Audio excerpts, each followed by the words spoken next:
Pleasant greetings, ladies and gentlemen. Hope you are doing great. The .engzine community is delightful to see you once again with another interesting episode. Here's Santhosh Kumar, And this is Srinidhi. the host of today's interview. You have come across the hosts who are very familiar, but aren't you curious enough to know who the resource person is? Let me give you a statement. Whatever you wish or whatever you ask in prayer, you will receive if you have faith. This has been stated by Matthew in the biblical verse lines from 22 to 23 from the Holy Bible. You might be wondering why I have given this biblical allusion. Yes, there is a reason behind that. Today we have got one of the eminent administrators of St. Joseph's College, Tiruchirappalli, that is none other than Father Rector, Reverend Father Rector Pavulraj Michael S.J., who has earned a doctorate in theology from Pontifical Gregorian University, Rome, Italy. Thank you so much, Father, for being with us with the same energy and enthusiasm that we all have today to have an interview with you. Thank you very much, Srinidhi and Santhosh and the viewers of St. Joseph's College. I am very much pleased to be here. Thank you. Yes, sir. So, you all should know what the content of today's video is all about. Today's session will be dealt with shaping students to be better global citizens in a Jesuit way. So, without further delay, let's proceed to know or else to dive into the sea with a man who is considered to be the ocean full of knowledge. As we begin this conversation, here comes the first question.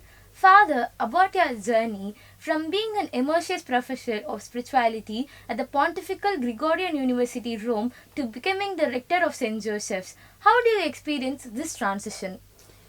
The transition is very smooth, my dear friends.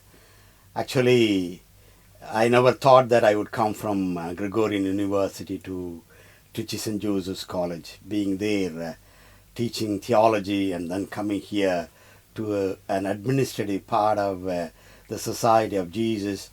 The transition was a little hard in the beginning, but I enjoy it. Thank you. That's truly an inspiring transition, Father. Moving to the next question, what is an unexpected skill that you took when you were as a professor and that now helps you as a rector? It's a very interesting question, Santhosh.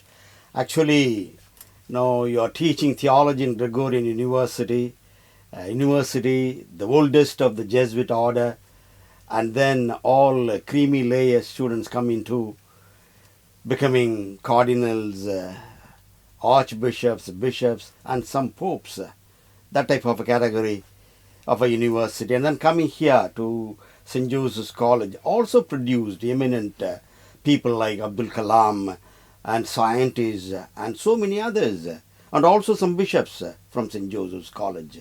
In that way, the transition is smooth, no doubt about it.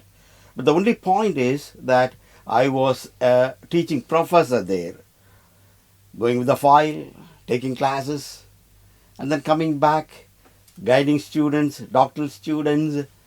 That was a different type of lifestyle altogether compared to my life here in St. Joseph's. Here, lots of administrative work in the college, in the business school, in the school, and also some work in terms of financial matters, different work, but all variety of works moving towards one purpose.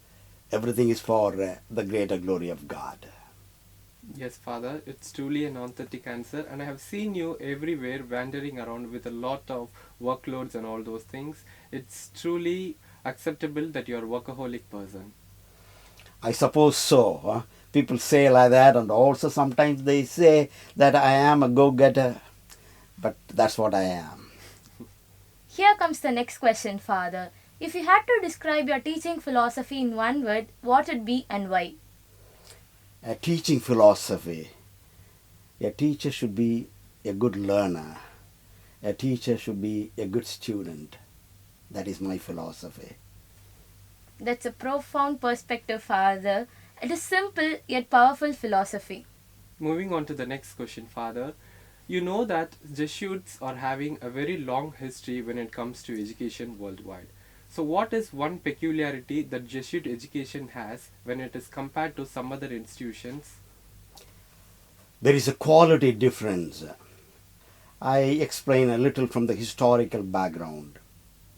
From the 12th century onwards, there was a particular mode of teaching which came from the Paris University. It is called Parisiense. The university is there and the professors are there. Students have to go to the university to learn from the professors. It is more or less like our Gurukul system. But first time in the history, the Jesuits come with a new proposal that is called Ratio Studiorum. That was from 1599 onwards, we started that, in which for the university, the professors are not center. It is the students. And so student-centered study system came into existence only through the Jesuits, none other than the Jesuits. Afterwards, from the Jesuits, all the others started learning. Do you get my point, my dear friends? Santhosh and Yes, Srinidhi, no? Yes, sir. Yeah, that is the point. And we are very, very happy about it. When we start a college or a school or an university, it is mainly for the students, and the students will be the center. Thank you, Father. From your words of wisdom, I feel really proud to be a Jesuit student. Thank Father, you. here is the next question. Jesuits believe in men and women for others. How does this philosophy prepare students of St. Joseph's for a world beyond college? Pedro Arupe, one of our generals of the Society of Jesus, first time he uttered this word. Jesuits are supposed to be men for others, and we should create students who are men and women for others. I think that is the very important aspect of the Jesuit way of proceeding. If at all one thing for which we are human beings, we are for others. In Genesis we see God created human beings in His image and likeness, and He saw everything good, everything good. And He wanted the human beings to help one another, not only other human beings, even the nature. In that way, we are supposed to go beyond ourselves to help, to reach out to others. That's where the real humanness lies.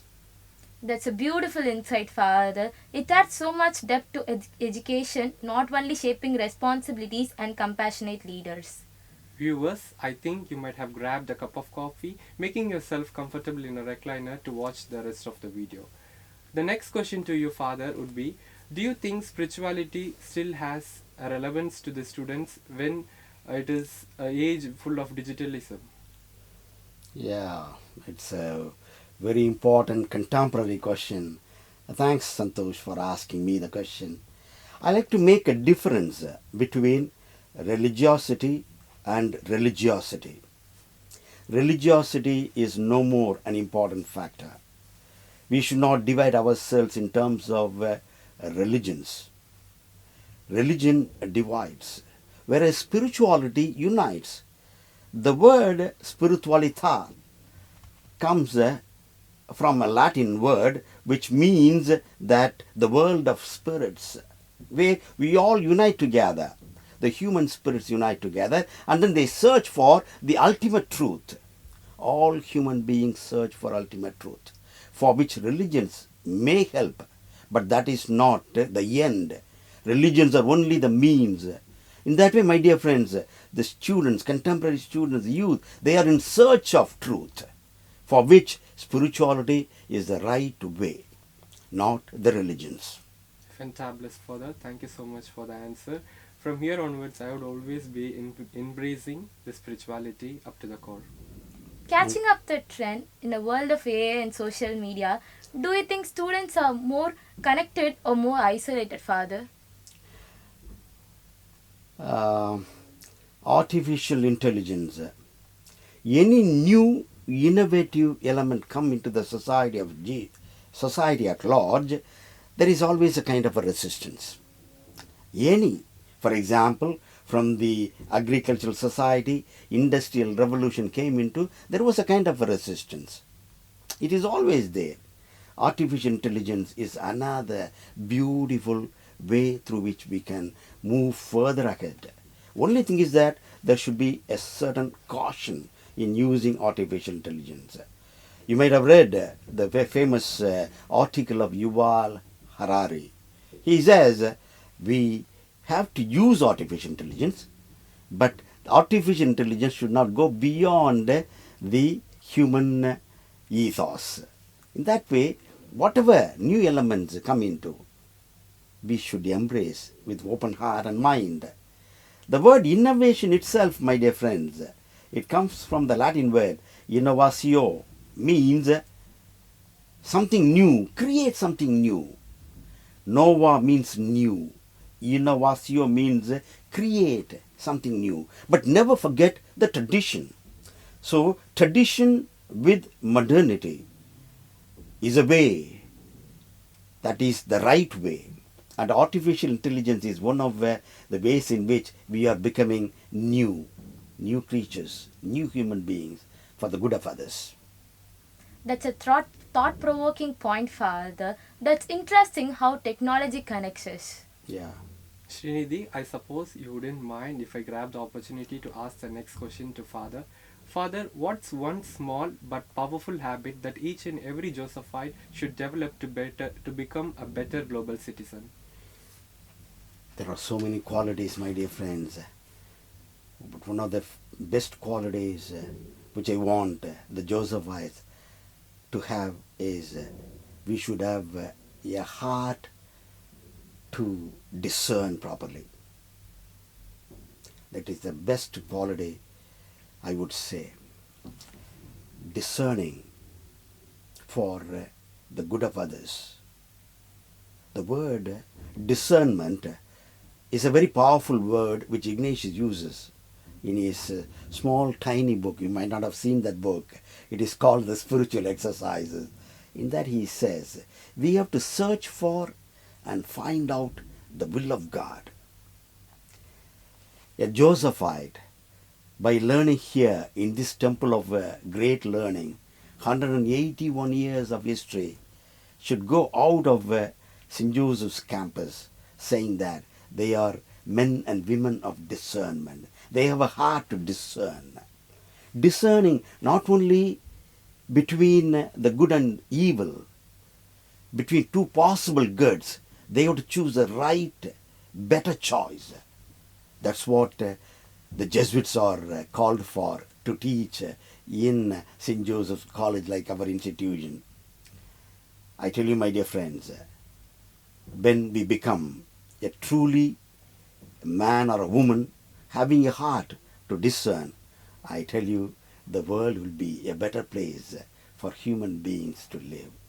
I remember the famous Neil Armstrong, in his famous song, he says, the world is such a beautiful, a wonderful place to live for everybody and everything. We are all partners of God, creating a better world. And so, if St. Joseph's create Josephites to be having this quality of man or a woman with a heart, a big heart to discern, we have achieved the purpose. Surely, Father, fantabulous. I really love the way how you have stated the quality of making discerning. Is there a specific initiative or program at St. Joseph's that you are most proud of, Father? An initiative, yeah, one of the initiatives on the program of St. Joseph's College. Last year, we started a new program on artificial intelligence. Jesuits are supposed to respond to the signs of the times. The signs of the times calling us to respond in the adequate and just way.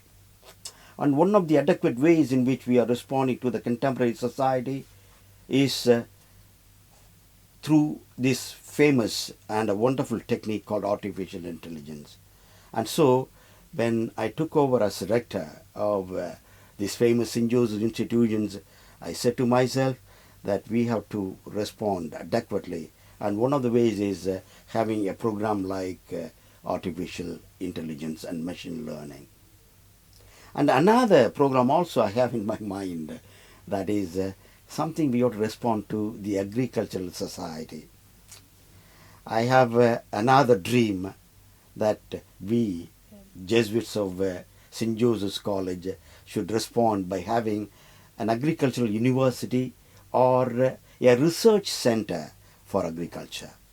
Probably it may happen. Isn't. Oh, really? Yes, Thank sir. you. Thank you. Let me move ahead with a little bit critical question, Father. Please. If a student wants to develop the global mindset but has never ever stepped out of the city, what should he or she do in order to gain the global mindset? Being globally oriented doesn't mean that they have to visit all parts of the world, different countries. Not necessarily. There is a handy proverb like, think globally, act locally. I will think having lots of global orientation, but I will act very much locally. And so a global oriented person doesn't mean that he has to visit all countries. Even by being in a very small village of Rameshwaram, a person of Abdul Kalam stature, coming into the world, making a great impact, it's not that he was a globally oriented person by birth. No, not at all. A simple soul, making a great impact. Or say, for example, Francis Xavier, St. Francis Xavier, born in a small village, Havia, making a great impact in the world. And so what I would suggest, if possible, you visit. Otherwise, no, think globally. Act locally where you are. Your local involvement will say stories about you in the future. Make history. In that way, I see lots of simple people make history in the world. Globally renowned personality in the world. They are not people visited countries, but they visit souls. Definitely, Father. From your words of wisdom, the viewers will definitely make them enhanced globally. Father, have you ever had an oops moment in your journey whereas a mistake turned out into a big lesson? There are lots of things happen like that. Sometimes, we have to make mistakes. Say, for example, when I finished my 12th standard, from a very small village, and then came to St. Joseph's College for my UG, undergraduate program. I got 200 out of 200 in mathematics, and then I wanted to choose mathematics. With my father, when we entered the famous principal's room, C.K. Samy, here in St. Joseph's College, he looked at my 12th standard certificate, and then he said, he is good in mathematics, but no, he may be very good in chemistry. And my father said, Samiyar sonna sariya cholluvar. It means when priests say, they will say for good. And so he removed my dream and then asked me to go to chemistry. I said to myself, I am making a mistake like. But I tell you, my dear friends, in BSc chemistry and MSc chemistry, I got gold medal. Mistakes in the eyes of the world, sometimes good from the eyes of God. And then God leads us. We have to respond to His goodwill. That's all. That's a refreshing and honest reflection, Father. Now it's my turn. Being a final year student, what would be the one quality that the final year students should have before they get graduated? I already respond to the question, I suppose, so my dear friend. Go with openness, a man of discernment, respond to the world, of choosing what is God's will for me, and then do it with the open mind. That is enough. Okay, Father, thank you. We have interacted with thousands of students, Father. Who do you think asked the toughest question? Indian students or international students? I see there is a kind of a cultural difference. Asians, they are more towards the heart. Europeans, they are more towards reason. In that way, there are different types of people. I am not generalizing all Asians or all Europeans, a general mode in that way. When it comes to questions from the heart, I really like it because it is something soothing. When it comes from the head, I tell you, my response should be very much in terms of logic, in terms of analysis, in terms of synthesis. In that way, I will not say that the toughest question comes from Europe or from Asia. The cultural ethos makes a quality difference in our question pattern also. That takes me to a very famous psychiatrist, two psychiatrists, Myers-Briggs. The world is divided into 8 types of personality, and each personality looks at the reality in a different way. Extroverted people, introverted people, sensual, intuitive, feelers, judges, perceivers, and judges. These 8 traits look at the reality in a different way, and they ask questions in a different way. They want responses according to their mindset, to their trait. In that way, I feel that each one looks at the reality in a different way, and in that way the question also comes into, for which we got to respond in a very, very genuine, empathetic way. That's such an interesting take, Father. It's fascinating how different cultures bring unique perspectives of learning. Father, could you please provide a piece of advice concerning about the life to the students of our college and also other colleges? Yeah. Student world, you will not get it back. It is something unique. I want to be a student forever. In that way, I would say that enjoy your student life. When I mean enjoy, you understand me correctly. What we are supposed to do, do it with all its profundity. Anything you should not do it, never touch that. Never touch that. Curiosity may help me to know something better, do it. But don't ever cling on to the curiosity forever.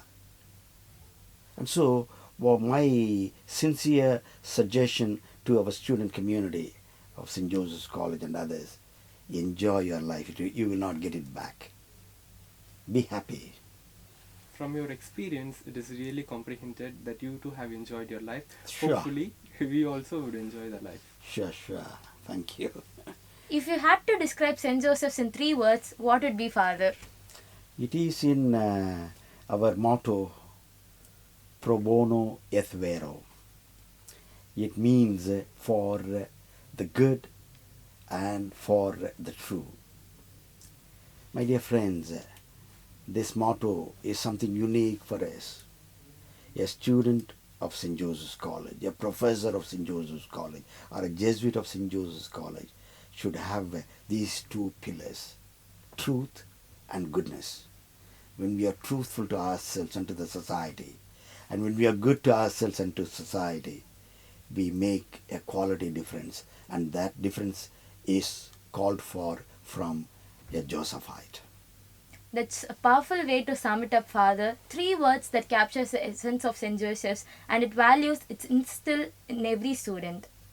To wind up the interactive session, to you, this is the last question. Since the conversation has really gone very well, I do want to make it a little bit funny. Yeah. If Saint Ignatius of Loyola, who is the founder of Society of Jesus, is coming to get an admission in our college, what would be the requirements that he should have? Probably he may not get with all our standards. He is a very simple man, a soldier who did not study much, coming here and asking for artificial intelligence, for example, I doubt very much he will get it. I am sorry to say that. But I tell you, St. Joseph's College will be very happy receiving St. Ignatius on different ground. A simple person from a remote village coming here. We Jesuits have an important way to help the poor. We call it preferential option for the poor. On that idea, I am sure St. Ignatius will get a place here. He is poor, not only in terms of his intelligence, but in front of the Lord, he was poor. He called himself, I am the poorest of the poor in front of the Lord. And so he will get a place here, because our motto is for the preferential option for the poor. And he will get it. Though in the beginning I said in a funny way, he may not get it. Ignatius, I love him. If at all two saints I love very much, one is none other than St. Joseph and the other is St. Ignatius. Exquisite, Father. Your answer has really got a good humor sense. Definitely, we are blessed by you and all of our college. We really thank you up to the core. As we come to the end of this insightful conversation, Father, it has been an honor to have you as today with us.